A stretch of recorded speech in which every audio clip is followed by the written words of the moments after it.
indeed a pleasure to welcome you here this evening. Despite inclement weather, and I understand it's raining cats and dogs outside, but I'm very happy to have you here. I know some of you here are thinking or having second thoughts, maybe I shouldn't be here tonight, but I guarantee you the information that you're about to receive tonight from our panelists is going to really keep you informed and make sure that you want to man up and get checked on every level, not just about being for prostate cancer, but as well for mental health as well.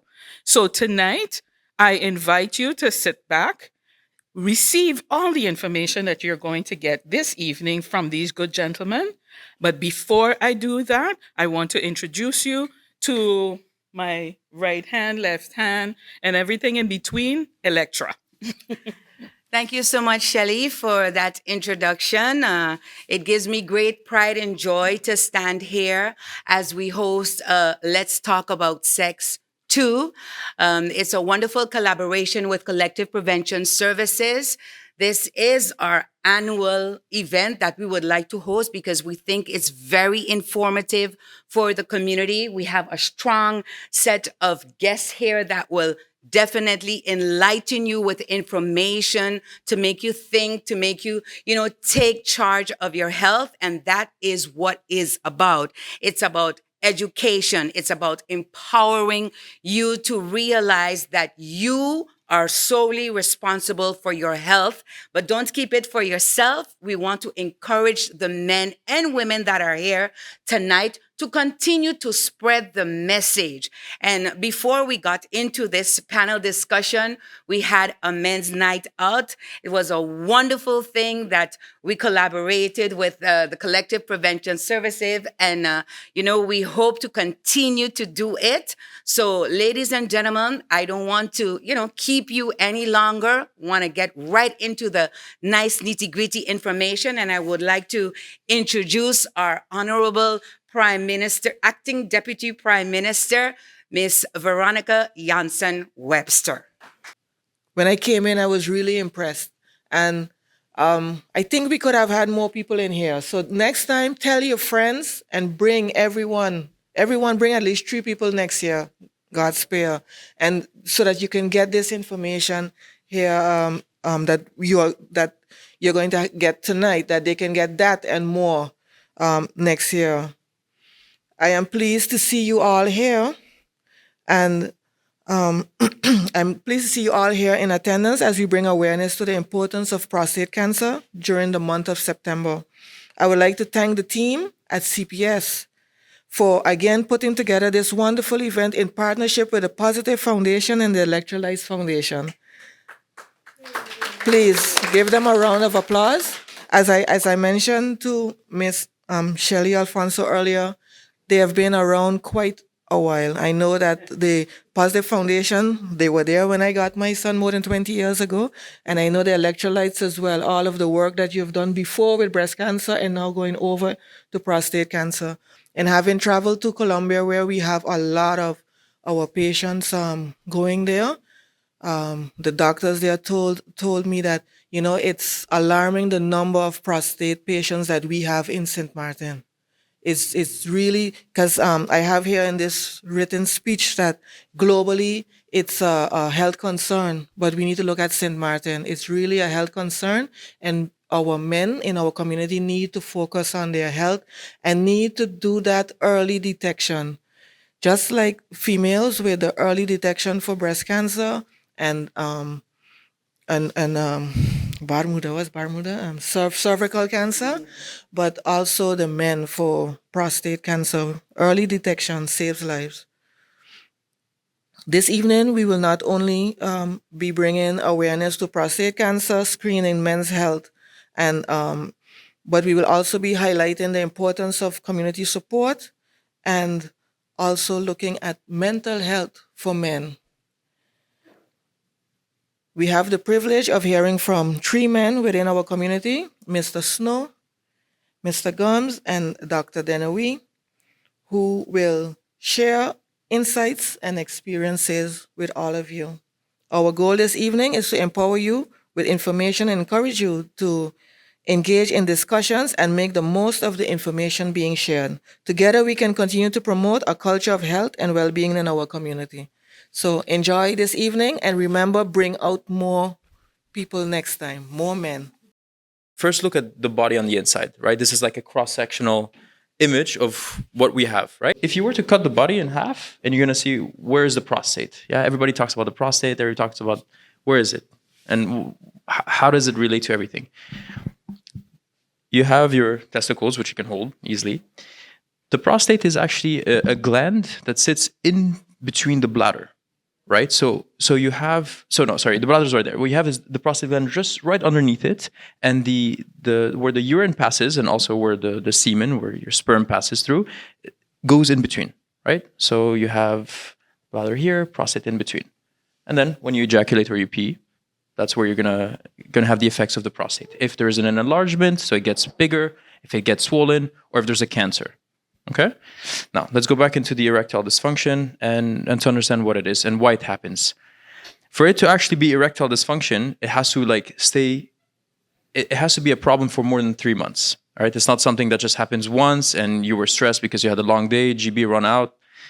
It's not one of those things. It's 3 months of consistent. You're trying to have sex. You're trying to have a good relationship. A good sexual relationship, and it's not working super well. Either you lose the erection, or you don't even get to the part where you ejaculate. So that's when we kind of classify you as, okay, you have erectile dysfunction. And within the reasons why it can happen, the majority of the time is a psychological stressor. So you had a long day. Somebody trouble you, you're just not in the mood, and you try to have sex and it's just not working, right? So that idea itself also causes problem in the future, because you had one bad day, and then you're going to think, last time it happened, now it's going to happen again. So it even stresses you even more. But that doesn't mean anything's wrong with you. The majority of the time it is psychological. And then when it's not psychological, it can be from something for actual circulation, right? So if you think about circulation, you have to think about where the blood flow goes. And if you think about blood flow, you have to think about what passes through the blood. The most of the time, everybody troubles you with cholesterol. But it's just true, because cholesterol builds up inside the passage where you have the arteries, where you have the circulation, especially to the penis, and it builds up and it clogs. So it makes it more difficult for there to be the blood flow and for the organ, which is your penis, to work. Sometimes it's neurological, so that means the nerves. Yeah, you had a back surgery, an accident, you fell on your back, something along the lines where the nerves to the penis are damaged. So he doesn't stay as strong. And then hormonal, it can happen. Also, one of the side effects of you being treated for a prostate cancer, we block the hormones that make the cancer grows. So it's one of those side effects that if you have prostate cancer, you might even end up with erectile dysfunction. So that's one of the things you don't expect to happen, but it is what it is. Now let's look. Most of the time, erectile dysfunction happens to older men, so anything above 60. I know I'm young, but I'm not going to call you old at 60, but still, this is one of the frequent reasons. You get older, he doesn't work as well. Diabetes, the most frequent reasons. And you would be surprised how so detrimental diabetes is to your body. I mean, everybody thinks, I got a little bit of sweetness in me. No, it's not. It's not that you're sweet. You're actually it's bad for you, because sugar is pretty much poison to the body when it's that high, right? So, and the sugar that I mentioned, it's hidden in potato and the rices. It's in the carbs. So it's not just something sweet like a Coca-Cola, but it's also, the extra greasy Johnny cake you have that I love, but those are the problems that people kind of look over. It's not sweet, so it's not a problem. No, carbs are there, and carbs are what causes the diabetes to get worse. The third problem that can be for erectile dysfunction is you to have hypertension, of course, and cholesterol issues. So why I say this? Why is it important? A lot of us suffer with a little bit of cholesterol. That's fine, but when the cholesterol gets too high for too long, this is when it starts becoming a problem. It starts to build up. And where it was built up, now it's going to build up in front. And you have passage. And the whole time it's just building. At some point, that's going to get blocked. And if it's not on your penis, it's going to go somewhere else.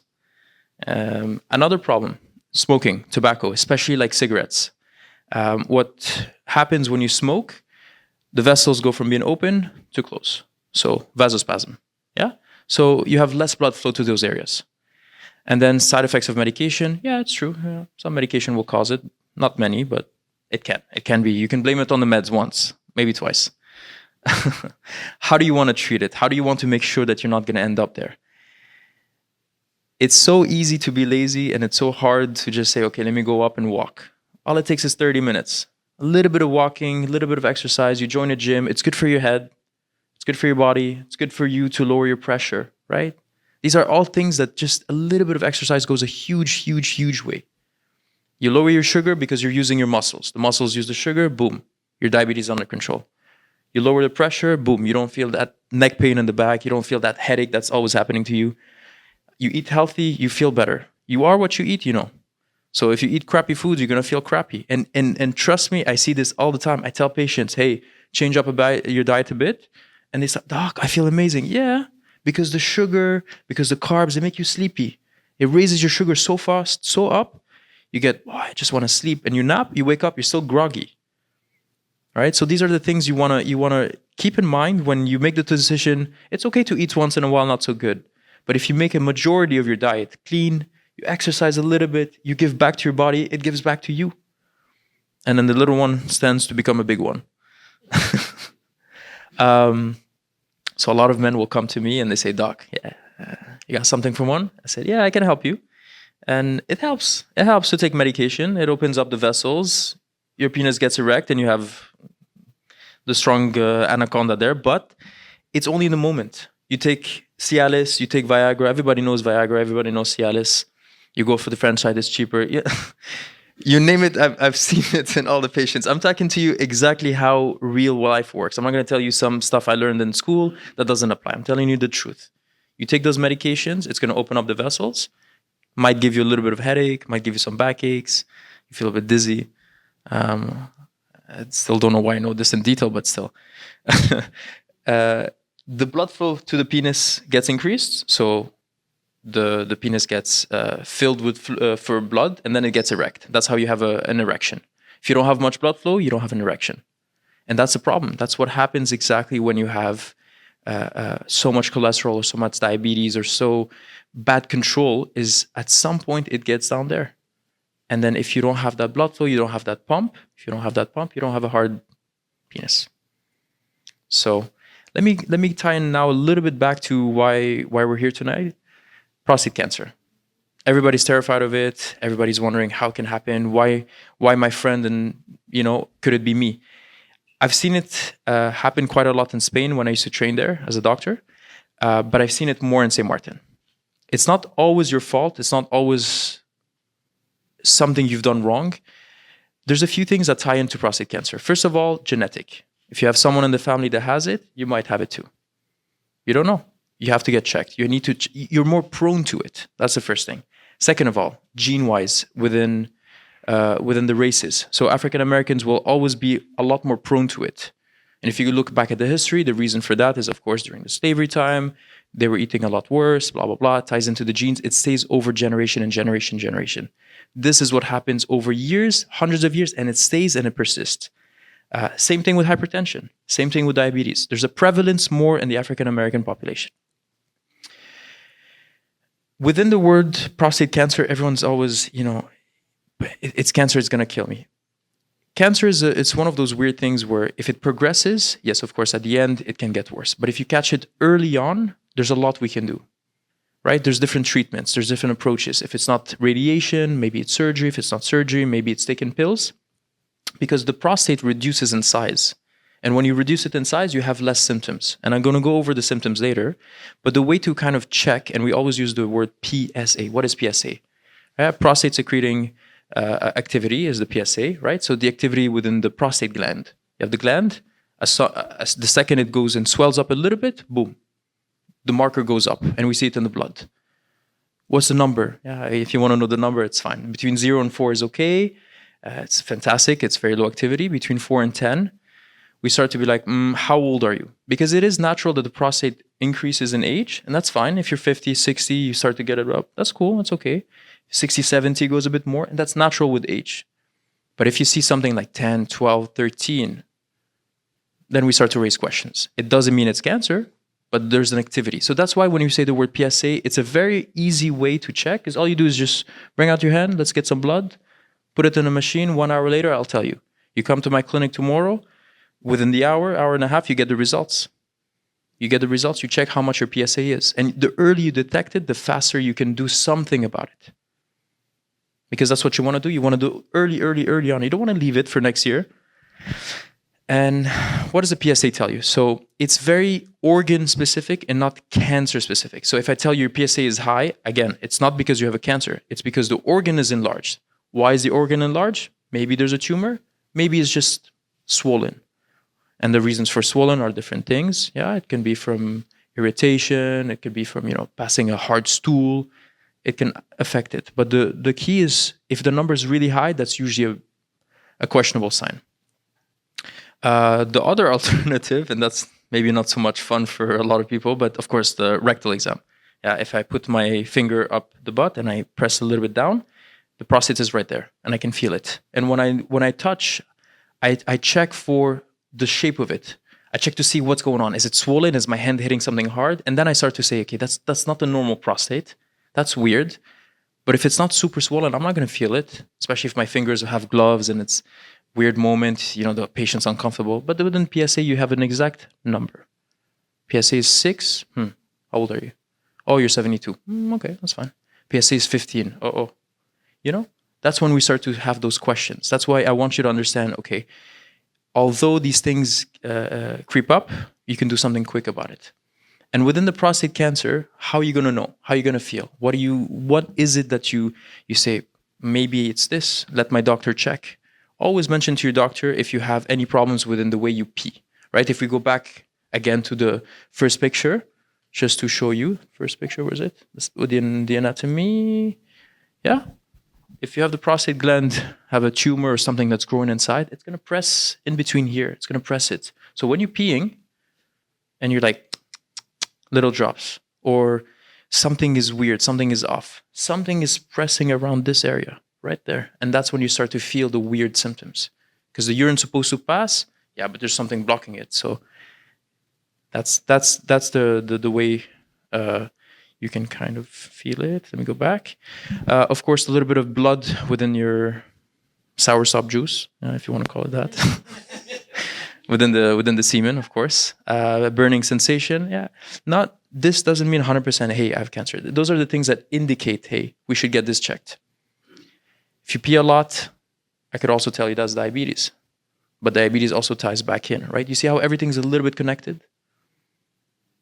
So the point of this is, if you have any of these symptoms, don't take a chance. You go, you get it checked. 1 hour later, your brain is free. Hey, at least I don't have this. But what's the other problem? Well, maybe, I held in my pee, so that's why my pee is burning. Fine. Or blood in the urine. It could be that you stroked it too hard and then blood vessels broke and some blood came out. Yeah, there's different reasons. But if there's anything that happens along these lines, please get it checked. Takes one appointment, one doctor, one visit. You do it quick. We find out. We put it out the way. So I'm going to answer the questions later. I know it's a lot of information.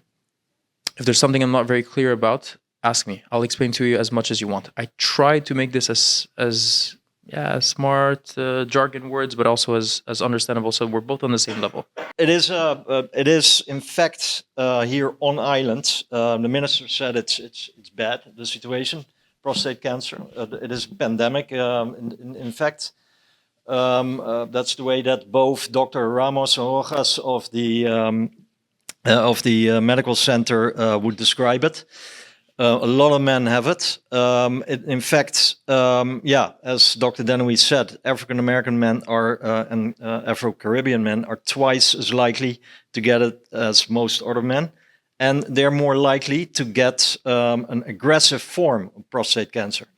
Those are two very important facts to let that sink in with everybody.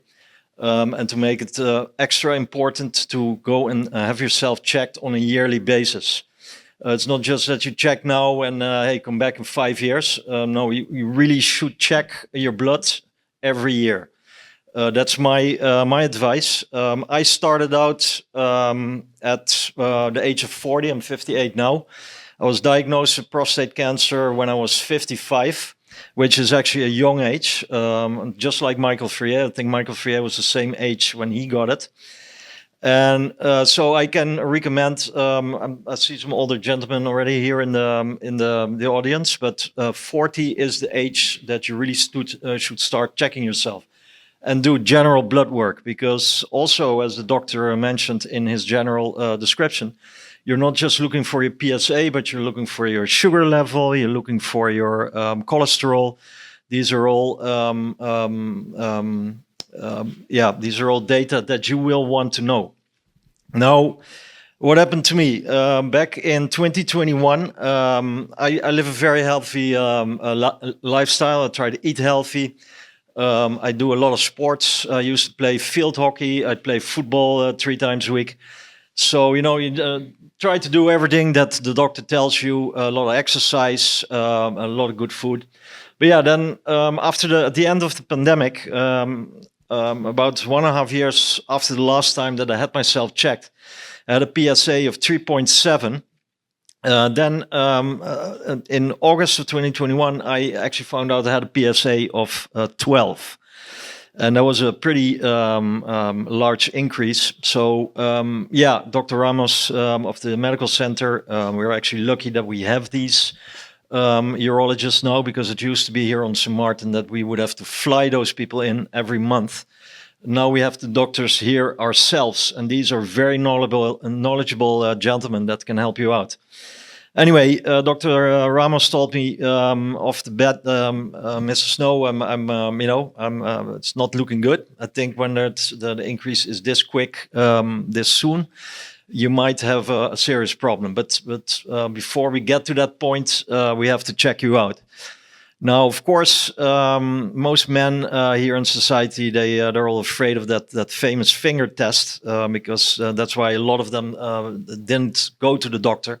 It was always one of the big things. Well, let me tell you, when those doctors start checking you, the finger test is the least of your problems. Wait till you get, for example, a biopsy. That's a whole different category of pain. Let me put it that way. Michael Frier told me, man, if you have a biopsy, you become a confirmed heterosexual afterwards. So anyway, those are all things necessary. MRI, I had to go through the whole battery of tests, and I found out I had prostate cancer. So, of course, when that hits you in the gut, talking about, Mr. Gums will talk about the mental aspects of it. But, of course, the first reaction that you have, shit, man, I have cancer, it's big C, should I go and make a bucket list, etc.? What am I going to do? And, I was like that for about 2 or 3 weeks, high stress, and then my family members told me, hey, listen, man, this doesn't make sense, man. Prostate cancer happens a lot in society. A lot of men get it. You're not the only one. Go and talk to people. So I started talking. I started opening up, because as men, we usually have the tendency to not talk, keep that to ourselves, and it's our own little secret, especially when it's about our crown jewels. It's the last thing we want to talk about. We want to show we are a big macho and a man, and that's stupid. Break out of that. Start thinking what I call, instead of problem-oriented, focus on solution-oriented. What are you going to do about it? And once you have cancer in your body, I can tell you the last of your problems is, although that becomes important later on, of course, is whether you can get an erection afterwards still.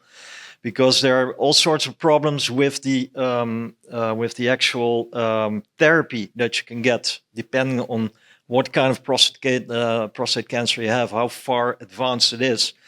That might scare you off and say, yeah, but hey, I still want to get a hard one afterwards. Your first priority is to get that cancer out of your body. That's your first priority. You will think about the erections afterwards. Get it out of your body.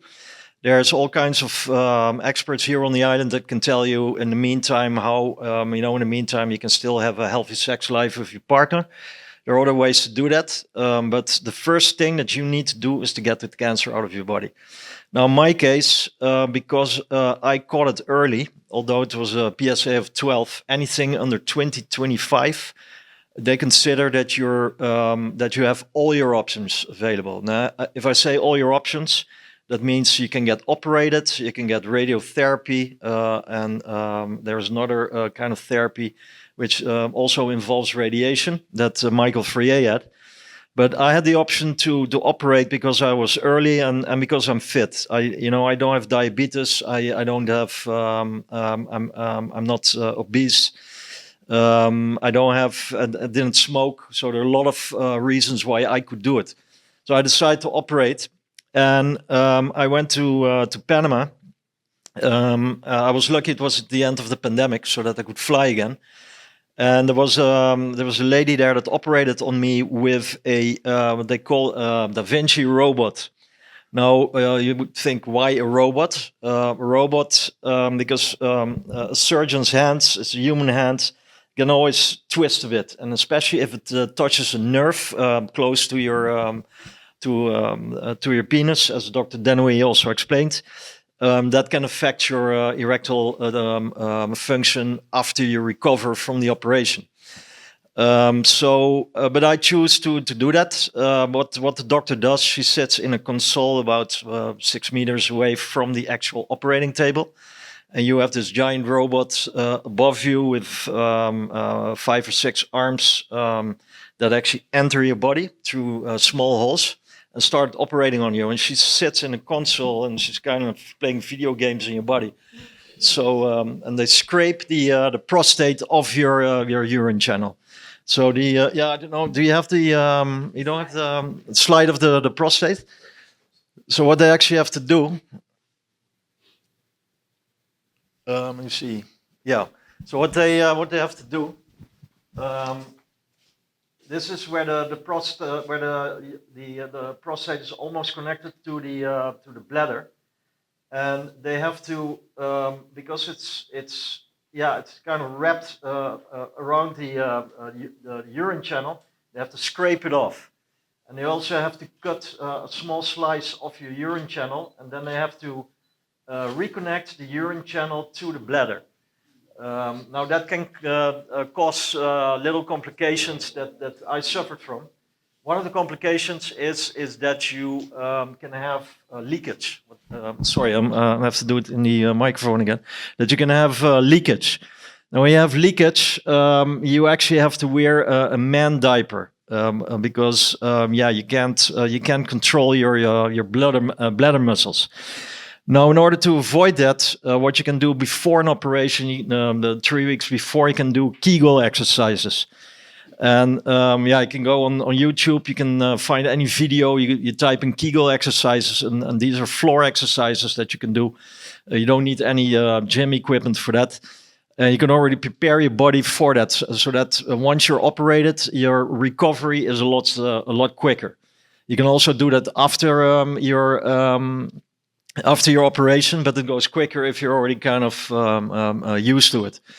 Now, what happened in my case is because this is where they had to cut, and this area has to recover. I had what they do with all patients. They put a catheter in your urine channel, and they took it out after a week, and that's normal time to take it out.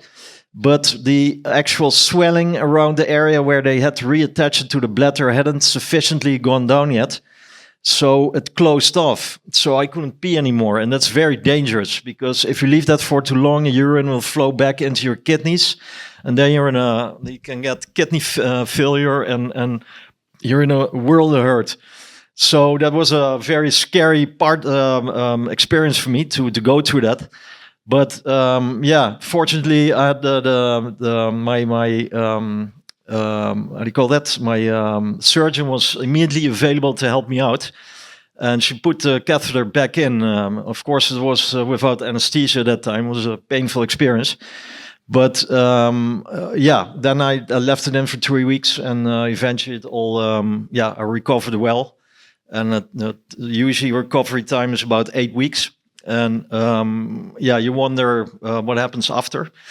I had some erectile dysfunction, as Dr. Dennewy describes, because probably one of the nerves was touched. But gradually, some men it depends on how long. Some men it takes months, other men it takes 3 months. But in my case, it returned. So I can stand here and share good news for you that if you encounter a problem like this, that you can get that back. It's not like hey, if you get that problem, I can never get it up again. No, it's a question of recovery time. So, but it also depends on what you do in your general lifestyle.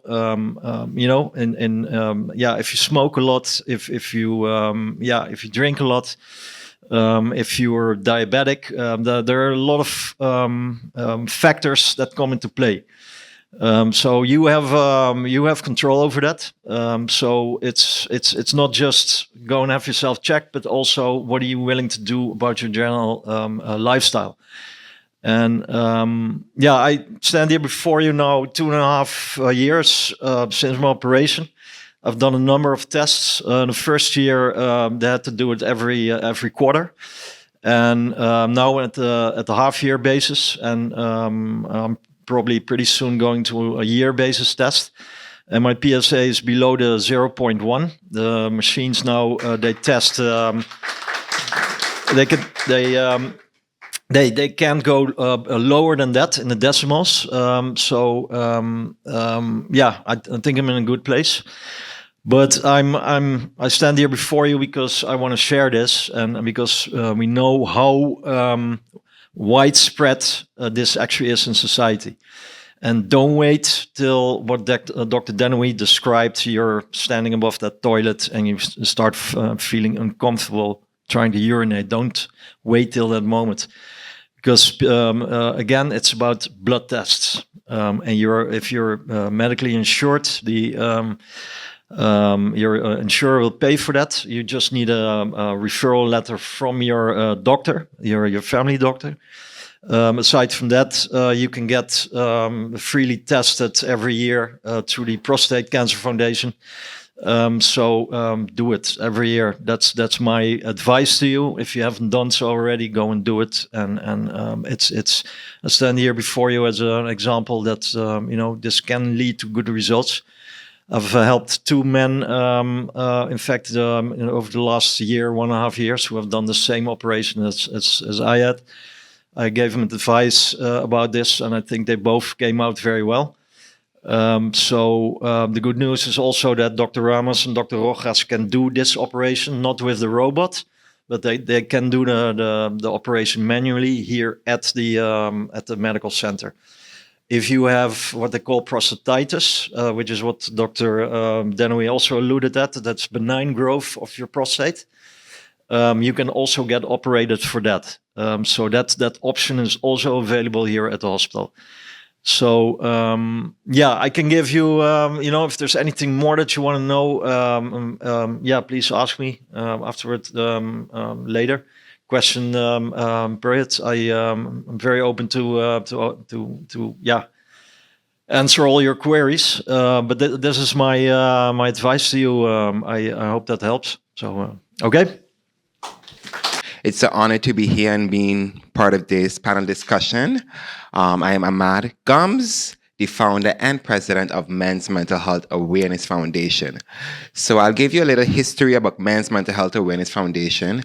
As a social butterfly myself and having many friends, and many of my friends being open to me, and particularly the male friends that break down and cry and let me know exactly what is going on. And I thought to myself, what about the fellas that don't have someone like myself to talk to? What about bringing the days about as a campaign and awareness run? And after hosting a number of successful events, we are now titled as a foundation. So Men's Mental Health Awareness Foundation raises funding to support Mental Health Foundation. We also raise awareness events throughout the awareness months. We also connect persons with the professionals within our community because of mental health being a taboo. we often don't know who our professionals is, such as your counselors, your psychologists, and so forth. So what we do is we create a platform where persons are able to be accessible and reachable to those persons in need. I'm more of a discussion person, so I didn't really have any long, extensive presentation put together this evening.